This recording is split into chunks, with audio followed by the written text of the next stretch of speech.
What's going on, YouTube? It's your boy, the Tennessee Kid, checking in this morning.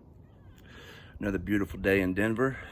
Man, it's gonna be 70 degrees today, and then it's gonna snow tomorrow and be like the high of 20, and then the next day it's gonna be a high of like 18 and a low of 0.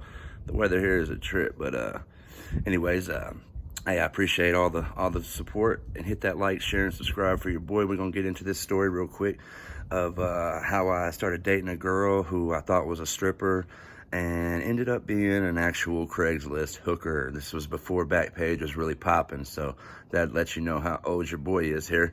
But yeah, this was back in the Craigslist days when that shit was still popping. But anyways, all right, so check it. I was living in an apartment complex, and this was a little bit after I got back from the cult thing. This was a little bit after that. I had gotten into my own apartment. Well, let's just be real here. My daddy got me in an apartment. Yeah, I ain't faking the funk on here. I'm gonna keep it real with y'all. I was a loser, man. I was a straight loser who used my parents, and it was foul, bro. But, I'm through it now. So I don't mind, speaking on it, because I did the right thing and got away from that shit. And my dad has forgiven me. We got a great relationship now. But anyways, so I'm in this apartment, and I had become friends with these older neighbors of mine, like a couple apartments down, and they got prescriptions to methadone, Xanax, Hydros, Percocets. They were old people, so, well, not old, but like 60, and the man, his name was Andy something. I guess it don't matter his name, but he had some shit wrong with him. Like he had leg surgery or something, so he was always stocked up, and his wife was the same. And then they had a roommate, this older lady that was the same age as them, that lived with them, just a friend of theirs, and she had a bunch of shit too. So I was always going over there, getting pills, getting shit. They would front me shit. I would, obviously I'd pay them back, and da. So one day I'm over there and I'm hanging out with the lady, the friend that lives there, in her bedroom, getting some Xannies. And I'm looking around her room, while she's getting the shit out or whatever. I'm just standing there, and there's all these pictures, obviously, of her family and stuff. And she's got a picture of her daughter there, and her daughter was hot, bro, like fine. And I'm like, who is that? And she's like, that's my daughter. So didn't say nothing else about it. And maybe like a week later, she calls me and said, hey, my daughter's over here visiting if you want to come meet her. And I was like, oh, hell yeah. So my strung out ass gets on over there and talks to her and meets her and shit. And it wasn't 10 minutes that she was ready to come to my place and smoke. So I'm like, hell yeah, let's go. So we walk over to my house, and very quickly we realized we were both junkies and both doing the same shit. She had a needle in her pocket, and so did I. So she actually had some Roxy's and gave me one. And so we in the bathroom, getting them shits ready. And it was just like, it wasn't love at first sight, it was junkie at first sight. Like we both realized, like, hey, if we team up together, we can get some shit, we can get even more shit done, even more drugs, So anyways, so we start dating like that quick, and she told me she was a stripper, and that was it. And so I didn't think twice about it. So we're hanging out and everything's cool for a couple of weeks, while I still, I was, I had just got into that apartment. So my pops was still helping me with shit, and I was making up shit that I needed, the old junkie stuff to get money, and just spending it on drugs, obviously. And so that went on for a couple weeks, and then she would start saying that she's got to go to work. And so I'm like, okay, and she's got rides and shit, so I didn't think nothing about it. So she's leaving. Well, this is where it starts getting weird, because she'll say she's coming back at a certain time. She said she'd be back in 3 hours and not come back to the next day, and then act like nothing's wrong. You know what I mean? So I'm just like, what the fuck? But this bitch is coming back with a whole lot of dope that I don't have to pay for. So I'm not really saying much. So eventually, after about a month or two of this, she needs a ride one day. So now it goes from, I'm a stripper that's working at a strip club, to, oh, well, I'm a stripper, but I do private dances. I knew in the back of my head the whole time what was going on. I really did. I just didn't want to hear it, honestly. So I give her a ride to the hotel. She stays in there for about 20 minutes, 30 minutes, comes out, fistful of cash, And I know this sounds awful because it was. So, and essentially, I ended up being this chick's pimp without even knowing it. Like, I'm not really pimping her, but I'm driving her to the place. And if there was ever a problem, I'm sure she was going to come get me. You know, there wasn't ever one, fortunately. But this went on for a while. And she would just come out with the money, say she was dancing for it. I didn't give a fuck. She giving me half of it.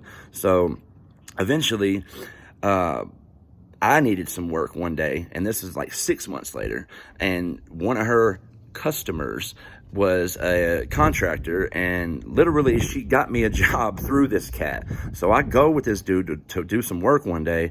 He's got a whole strip of 30s. He's just feeding them to me like fucking candy.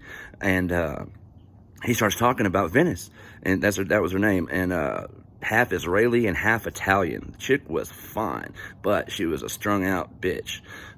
Anyways, so he starts telling me about something about her, and whatever he said, like, it was obvious that he had sex with her. And I'm like, whoa, you know what I mean? What the fuck? And then he kind of like looked at me like, bruh, do you not know? And I'm like, know what? You know? And he just told me. I'm like, you gotta be fucking kidding me. So I go back. This is where it gets real bad. So I go back home that night after working, and of course I didn't tell her none of the pills I got. I kept all my shit and still wanted half of hers. That's how grimy I was. But so I get back, tell her about it, tell her that I know, and somehow by the end of that conversation, I'm totally okay with it. Like, I'm not gonna really have sex with her anymore. Well, that's a lie. I ended up having sex with her even though I knew all that shit. That's how grimy the drug game can be. And you can just turn into the worst human being alive. Like, don't do it, man. Any young people that are watching this, stay away from drugs, man. It'll turn you into a person that will have sex, knowingly have sex with a damn hooker. I did use protection, but still, that's foul, bro. Like, thinking about that now makes me want to puke.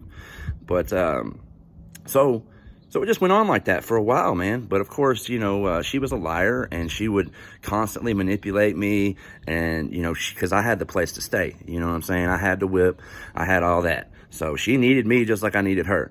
So we just went on like that. I would drive her to these places and collect the money. But then she would leave on her own and not come back for days on end and leave me sick, strung out, no options. I didn't have nothing I was dependent upon her, So we fought a bunch because of that.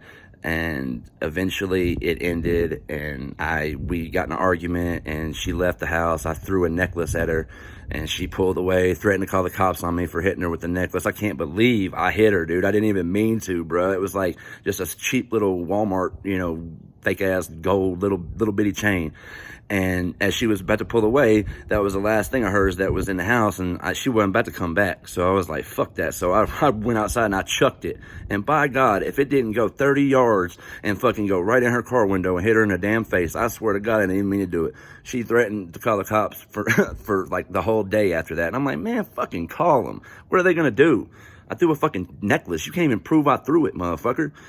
So, anyways, it was just a whirlwind of addiction. I mean, just nasty shit, dude. Shooting up, sharing needles, having sex with people that are having sex for money. Like, I mean, how low can you go? Like, it's funny now, but it really wasn't funny then. It was sad, man. Like, I mean, I even had her help me scam my dad at first. At first my dad liked her because she's a pretty little girl, obviously. So, I would make up shit, and she would, vouch for it. And so we could do that for a while. And then he eventually obviously stopped trusting her too. And it was just a bad situation, man. I got very fortunate to get out of that unscathed with no STDs or no AIDS, no freaking Hep C, none of that shit, man.